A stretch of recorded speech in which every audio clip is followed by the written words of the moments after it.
Ito ngayon ang pasyalan ng mga backyard breeder na may potensyal.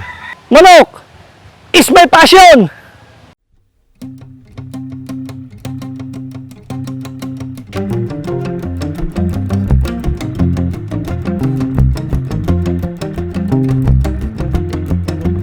Manok is my passion.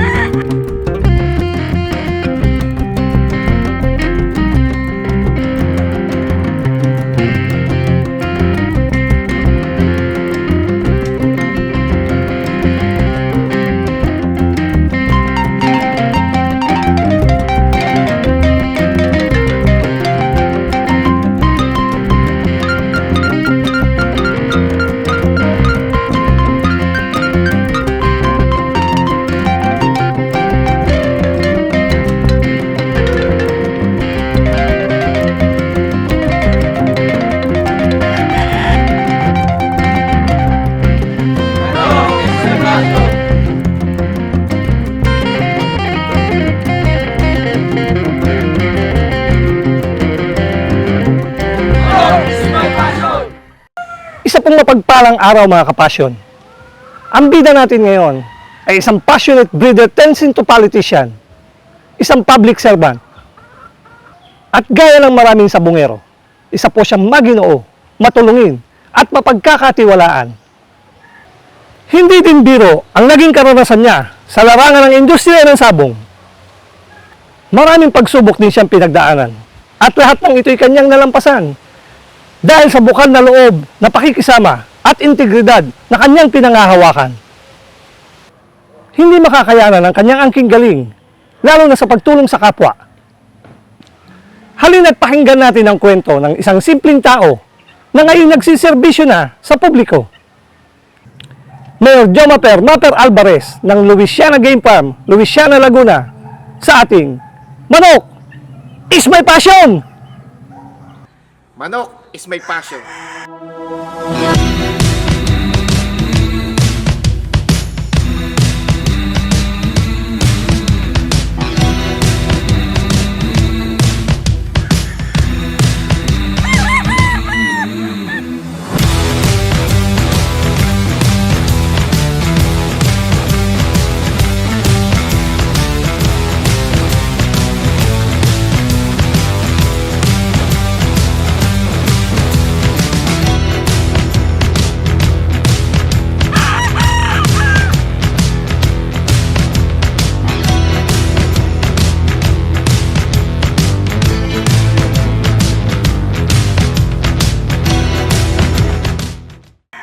Ako si Mayor Maper Alvarez ng Louisiana, Laguna, at ako nagmamayari ng Louisiana Game Farm. Since bata ako, mahilig na talaga ako sa manok. Isa nga yan siguro sa nakita ng mga magulang ko na elementary pa lang ako, lagi na ako may alaalagang manok. And then nag-high school ako, natuto ako dumaan ako sa pagiging handler. High school pa lang ako, nag-aalaga na ako ng mga manok at doon ako nagkakaroon ng kaunting income para magkaroon ako ng panggastos ko rin kasi hindi naman ako pinanganak na supisyente ang buhay. Kinailangan ko rin na ako yung mag-alaga ng manok noon para makadagdag ng aking pang-allowance sa panahon ako'y nag-aaral. Wala naman talaga nag-impluwensya sa akin. Nagkataon lang siguro na ang aking lolo ay isang sabungero din at ang aking uncle na isa ring sabungero. Siguro doon lang ako sa kanila napasama, napabarkada ako sa kanila bilang iisa yung passion namin, ang sabong. Diyan lang ako nakapag-umpisa siguro. Pero wala naman talagang taong nag-encourage o nag-impluwensya sa akin para maging sabungero. Talagang sapul bata, naging kahilig ko lang ang manok. Siyempre, ang memorable sa akin na hindi ko malilimutan, lagi naman tayo siguro lahat ng antas ng buhay natin, meron tayong mga pagkakataon na nagiging experience natin na hindi natin malilimutan. Ang hindi ko makakalimutan na naging experience ko sa sabong ay na kabataan ko, ito yung naging aral sa akin na kaming magkapatid, naglabang kami ng manok na parehas pala kaming walang pamusta. Dahil sa magaling yung manok, inilaban namin. Siguro dahil sa kinakabahan kami, natalo siya. Ngayon, na naging problema namin, wala kaming pambayad magkapatid. Nang pumunta kami sa magulang namin para humiram, napagalitan pa kami. Buti na lang siguro, kahit bata pa ako, may pakisama ako sa tao. Yun yung isang bagay na may sumagip agad sa amin. Yan ang isang aral sa buhay ko sa pagiging isang sabungero, ang huwag nating ugaliin ang pumusta nang wala tayong dalang pera. Pero ako'y natutuwa at maaga pa, bata pa ako nun. College day ko yun, siguro mga second year, third year college ako. Yan yung isang umukit na sa isipan ko na hindi na mauulit ang bagay na yan sa buhay ko bilang isang sabungero. At yan na rin yung naging katawa-tawa sa buhay ko na natutuwa ako tuwing maalala ko na naging aral since college day ko hanggang ngayon, up to now. Yan yung naging batayan ko na hindi natin dapat gawin ang mga ganyang bagay. At yan ay nagiging payo at pangaral ko sa mga kabataan na nakikipagkwentuhan sa akin about sa passion ng sabong. Nang magseryoso ako sa pagpaparm, pagka-graduate ko na ng college, 1998, dyan na nabuo, nag-umpisa na ako i-develop, pinalalaki ko dahan-dahan itong farm na to. At nag-umpisa ako sa mga bloodline na dala pa ng uncle ko noon from US, mga itlog pa lang siya na dala, dito na namin pinapisa. Bali nag-umpisa ako sa Black Bonanza at saka sa mga McLean Hatch. And then diyan ako nag-umpisa na nag-breed pa kunti-kunti. Kasi dati hakpait lang naman ako. Nakapag-pasok lang naman ako sa mga derbies nitong naging cockpit operator na ako. Nang mag-open ako ng sabungan 1999, uti-uti, diyan ako napapasok sa seryosong pagmamanok. Kasi syempre kailangan ko sumabay sa kompetisyon ng sabong. Tinitingnan ko ano ba yung mga dapat kong improve, ano yung dapat kong gawin. At sa experience na naranasan ko, kung ano yung nakikita natin na sa panahon ngayon, kung anong bloodline ang mga nakikita nating nakakapag-dominate ng sabong, dapat yan ang sabayan natin. Kaya maraming bloodline ang umikot na rin sa akin dito sa farm. Siyempre, lahat naman ng career natin, may ups and down yan. Malulungkot ka lang naman sa parte ng passion natin bilang sabongero, passion natin ng sabong, higit sa lahat sa breeding. Malulungkot tayo kung once na ang ating breeding maganda lumabas, tapos mababa ang percentage ng panalo. Yan yung pinakang malungkot para sa buhay ng isang breeder at buhay ng isang sabongero. Ang iyong sariling mga palahi ay hindi magkaroon ng magandang percentage ang kanilang panalo. Siyempre, pinakamasaya pag nananalo, di ba? Ayan ang pinakamasaya sa buhay ng isang breeder or isang sabongero. At siyempre, masaya rin ako na ang aking mga tao dito sa farm, since nag-umpisa yung mga yan, bata pa sila. Dito mayroon akong ang mga tao ko dito more than almost 20 years na sila, more than 10 years halos lahat sila dito sa akin. May 16 years, may 18 years. Yan na yung tagal ng mga tao ko rito. Yan yung isang nagpapasaya sa akin na nakita ko sa tagal ng panahon, hindi nila ako iniwanan. Sila yung nananatiling mga tao ko na dito na sila nagkapamilya. Yan yung isa sa pinaka-achievement sa buhay ko na nakita ko na ang aking mga kasama, nag-umpisa sila yung bata, ngayon may sarili na silang pamilya. Yan yung nagpapasaya sa akin ngayon bilang isang breeder, isang sabongero, na bagamat sa ngayon, sa panahon ngayon, hindi na ako ganun ka-active sa larangan ng sabong. Andito lang ang mga manok natin ngayon para sa, siyempre, yung pang-alis stress ko. Once na marami akong problema, maraming trabaho, ito yung aking stress reliever. Dito sa farm ko ngayon, Siyempre, ang aking mga bloodlines na umiikot dito, ang mga number one ay ang hatch line. Kasi ang breeding ko ang breeding namin sa Negros, ng mga kaibigan doon, si Mr. Borgs Lumutan, more on hatch kami, hatch, sweater, and yellow-legged hatch. Diyan lang umiikot ang bloodline namin sa Negros. At yung isang kaibigan ko naman, na breeder din, si Romel Teng, andyan naman ang claret namin, roundhead at ang hatch. Diyan lang kami umiikot. Siyempre ako dito, ang pinagmamalaki ko, ang sinasabi nga lagi ng aking mga kapwa sabongero, kapwa breeder, ay yung mga aking mga heni. Yan yung mga heni ko na exclusive ko lang na breeding ko dito sa farm.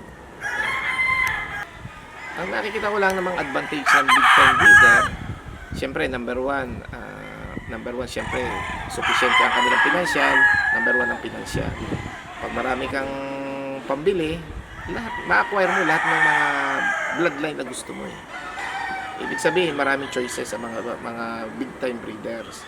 Unlike sa mga backyard, ang backyard, more on, bibili sila very limited. And then, umaasa rin sa mga kaibigan na minsan makalapit o makalambing sa mga kaibigang mga big time breeders na makalambing kahit mga baldado o yung mga minsan inahin. Pero kung mapapansin natin, ang napapabigay sa mga small time breeders yung medyo napagpilian na o yung second choice na.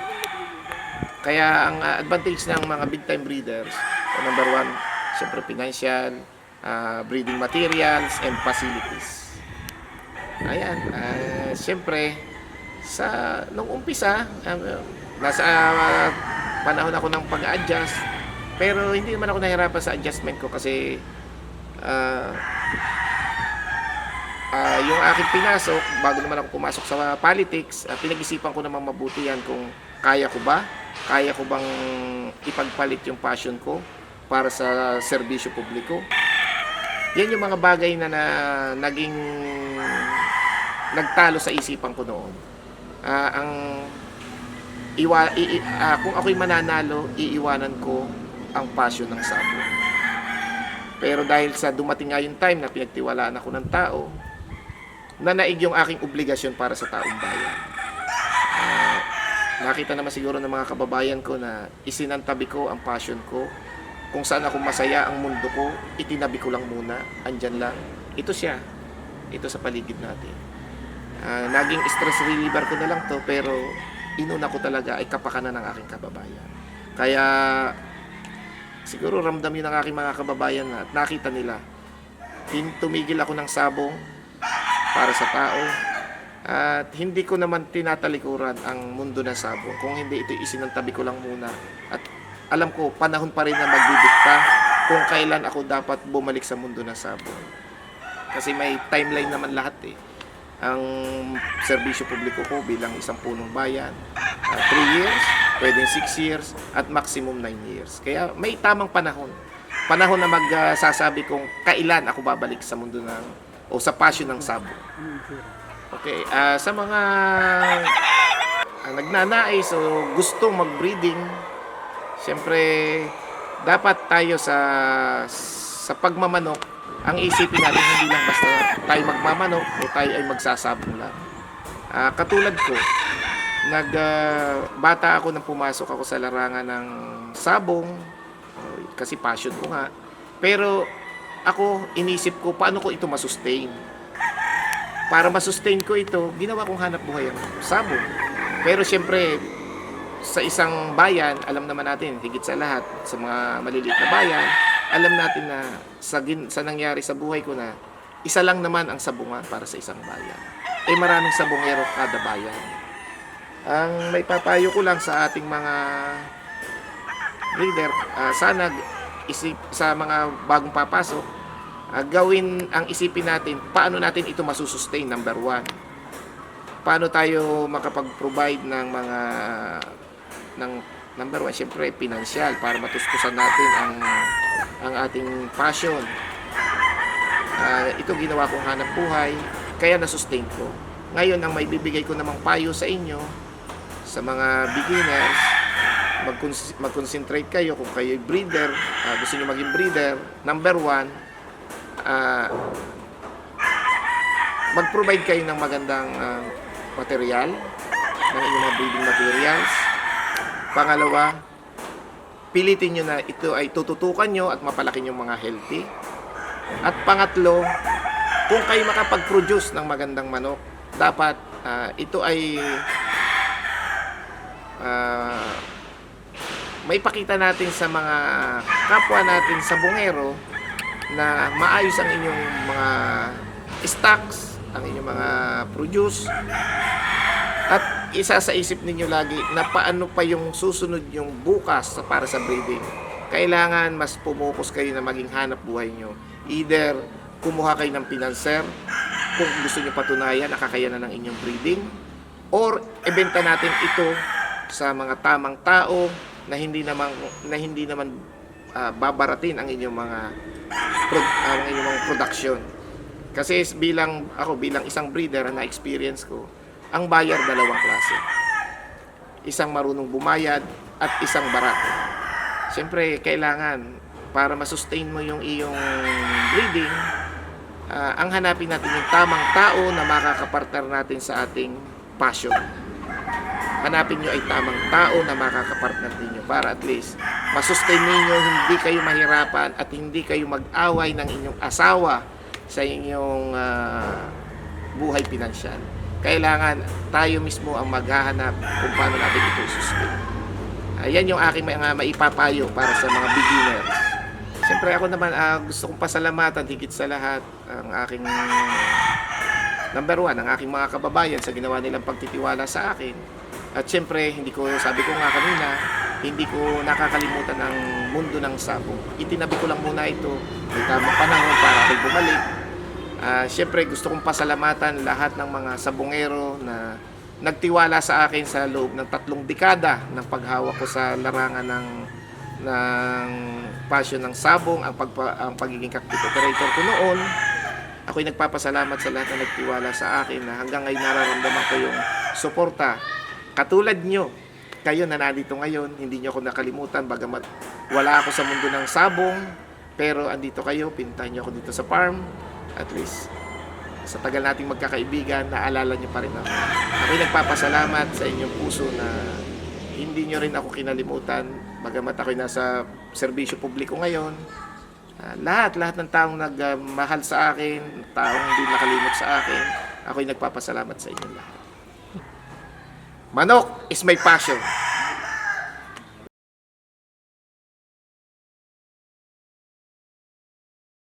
Shoutout time! Shoutout po sa LBCA President, Officers at mga members. Good luck po sa General Assembly na gaganapin ngayon January 10 sa Agapitos Restaurant sa Barangay Bangyas, Calauan, Laguna sa may highway po. Shoutout din sa lahat ng BIMIC endorser. Malapit na po ang Expo 2025. Good luck po sa ating lahat. Sa lahat po ng gusto magpa-shoutout, mag-comment lang po kayo sa post ng Manok is My Passion 2.0 sa FB at saka po sa YouTube channel nito. Ito ang pinakamagandang trophy sa buhay ko. Kaya ito ay nirestore ko ng ganito. Ito yung lugar kung saan ako natuto since 1999, 23 years old ako nang una ako nag-handle ng sabungan. Dito ako natuto ng lahat. Dito ko binuhay ang aking passion. Ito ang nag-sustain kung paano ko may pagpatuloy hanggang ngayon ang aking passion sa sabong. Kaya ito na yung pinaka-tropeyo sa buhay ko. Ang alaga ko ito habang ako'y nabubuhay.